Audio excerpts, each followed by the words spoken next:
हैं। भजनलाल कैबिनेट की पहली बैठक खत्म हो चुकी है। भजनलाल कैबिनेट की पहली बैठक खत्म हो गई। इससे पहले मंत्री परिषद की बैठक हुई है। डिप्टी सीएम मंत्री सुरेश रावत बाहर निकले। बैठक में कई अहम मुद्दों पर चर्चा भी की गई है। बड़ी खबर आपको बता रहे हैं, जो हम बात कर रहे थे कि भजनलाल की पहली कैबिनेट होनी है। सत्र से पहले पहली बैठक कैबिनेट की खत्म भी हो गई और बैठक से पहले मंत्री परिषद को बुलाया गया। इससे बैठक हुई और इसमें आपको बता दें कि डिप्टी सीएम और मंत्री सुरेश रावत बाहर निकले हैं। धीरे धीरे अभी सभी मंत्रियों के निकलने का सिलसिला भी जब आएगा वो भी खबर और तस्वीरें आप तक पहुंचाएंगे। बैठक खत्म हो गई है और इस बैठक में कई अहम मुद्दों पर चर्चा हुई है। कई अहम, चाहे मीजो योजना की बात हो, चाहे वो हम वैट और टैक्स की बात करें, पेट्रोल रेट की बात करें, पेट्रोल डीजल की बात करें, महिला सुरक्षा को लेकर बात करें। इस खबर पर हमारे संवाददाता बाबूलाल लगातार जुड़े। बाबूलाल, पहली कैबिनेट की बैठक खत्म हो चुकी, कौन कौन बाहर निकला और क्या कुछ जो बाहर निकले वो कुछ बता रहे हैं कि बैठक में क्या अहम फैसले लिए गए हैं, किन मुद्दों पर चर्चा हुई है? बाबूलाल, मेरी आवाज? जी, मीसा और जो डीआरआई बंदी थे उनकी पेंशन बहाल करने का बड़ा निर्णय हुआ है। जो लोग आपातकाल के दौरान जेल में गए थे और जिन्होंने लंबी लड़ाई लड़ी थी इमरजेंसी के खिलाफ, उनको फिर से सम्मान पेंशन देने का जो वादा था वो पूरा किया गया कैबिनेट की बैठक में। और अभी ऑफिशियल जो है ब्रीफिंग होना बाकी है, लेकिन जो सूत्र हैं वो ये बता रहे हैं कि भजनलाल सरकार ने मीसा और जो डीआरआई बंदी थे उनको उनकी पेंशन जो है फिर से बहाल कर दी है। अगले महीने से उनको पेंशन मिलना फिर से शुरू हो जाएगी। तो एक बड़ा फैसला लिया है भजनलाल सरकार ने। और मांग भी थी उन लोगों की कि उन्होंने लोकतंत्र को बचाने के लिए संघर्ष किया था। उनकी अपनी लड़ाई नहीं थी, अपने कोई स्वार्थ नहीं थे, बल्कि जब देश में इमरजेंसी थोप दी गई थी तो उस वक्त उन्होंने लड़ाई लड़ी, लंबा संघर्ष किया, यातनाएं झेली, जेलों में गए और लोकतंत्र को बचाने के लिए जो यातनाएं सही गई। तो उसके लिए बीजेपी सरकार, ये जो वर्ग है जो जिसको वो दूसरा स्वतंत्रता संग्राम कहती है बीजेपी, तो उनको फिर से सम्मान निधि के रूप में ये पेंशन दी जाएगी। इस पर सहमति बन गई है, कैबिनेट ने इस पर मोहर लगा दी है। और जब प्रेस ब्रीफिंग होगी, जब भी सरकार का मंत्री अब से थोड़ी देर बाद में ब्रीफिंग के लिए आएगा तो ये अनाउंसमेंट जरूर होगा। और इसके अलावा जो आरएस मेंस है उसके ऊपर चर्चा की गई है। फैसला क्या किया सरकार ने ये अभी बताया जाएगा। 22 जनवरी को राम मंदिर का जो प्राण प्रतिष्ठा होनी है उस पर भी सार्वजनिक अवकाश की घोषणा की जा सकती है।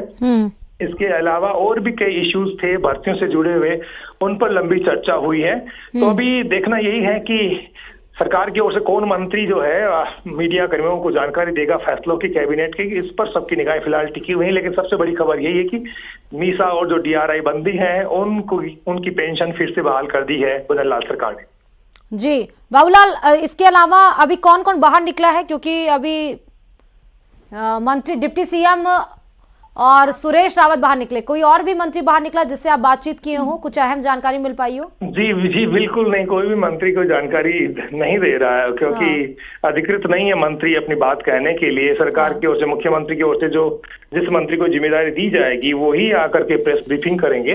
अधिकांश मंत्री निकले हैं बाहर। कितनी देर में प्रेस ब्रीफिंग हो सकती है बाबूलाल?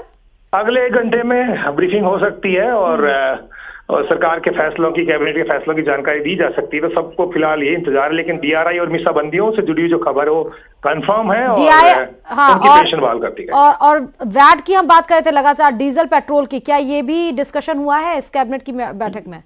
इसके अलावा भी बहुत सारे जो यानी कि मुद्दे थे जिन पर चर्चा हुई है, लेकिन इस पर अभी जानकारी बाहर नहीं आई है क्योंकि बड़ा मामला है और इसमें सरकार बहुत ही सावधानी पूर्वक जो अपनी बात कहेगी। क्योंकि मैसेज दूर तक देना है सरकार को, तो सोच समझ करके और टाइमिंग का ख्याल करके और ये बात वो जनता के बीच में ले जाने की कोशिश करेगी ताकि वो पॉलिटिकल माइलेज उसको मिल सके। क्योंकि जनता की लंबी मांग है और सरकार के ऊपर प्रेशर भी है कि वो वेट की दरें घटाए, तो उसको लेकर इतनी जल्दबाजी नहीं करेगी सरकार। बात जरूर हुई है, अगर फैसला हुआ है कैबिनेट में तो अभी फैसले के जब बात की जाएगी ब्रीफिंग में तब शायद ये फैसला भी इसके बारे में कुछ बताया जाए। ईआरसीपी या विकसित राजस्थान को लेकर भी कोई मसले पर डिस्कशन हुआ है? मैंने बोला कांग्रेस खत्म हो गई है,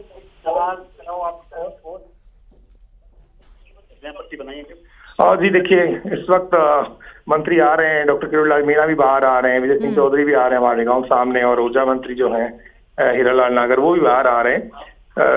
तो अब कोशिश करेंगे जो भी बातें हुई हैं वो पहुंचाने की, लेकिन फिलहाल जो खबर एक ये ही है कि चीफ सेक्रेटरी भी अभी बाहर निकले हैं, तो एआरसीपी को लेकर भी बाबूलाल, क्या इस कैबिनेट की बैठक में कोई चर्चा हुई है अहम? हम फिर से संपर्क करेंगे बाबूलाल से, लेकिन बड़ी खबर आपको इस बीच में बता रहे हैं। भजन लाल कैबिनेट की बैठक खत्म हो चुकी है। थोड़ी देर में कैबिनेट के फैसलों की जानकारी दी जाएगी। थोड़ी देर में ही कोई अधिकृत मंत्री आएंगे, प्रेस कॉन्फ्रेंस करेंगे और कैबिनेट में किन अहम मुद्दों पर चर्चा की गई है उसकी जानकारी, उसकी ब्रीफिंग दी जाएगी। सर्वदलीय बैठक ही अब एजेंडा तय करेगा। इससे जुड़ी एक बड़ी खबर आपको बता दें कि विधानसभा से पहले सर्वदलीय बैठक आज बुलाई गई है और सर्वदलीय बैठक में एक और अपडेट यह है कि आरएलपी अध्यक्ष हनुमान बेनीवाल नहीं इस बैठक में शामिल होंगे। दोपहर 2 बजे विधानसभा में सर्वदलीय बैठक बुलाई गई है। बैठक में विधानसभा सत्र संचालन का एजेंडा तय किया जाएगा।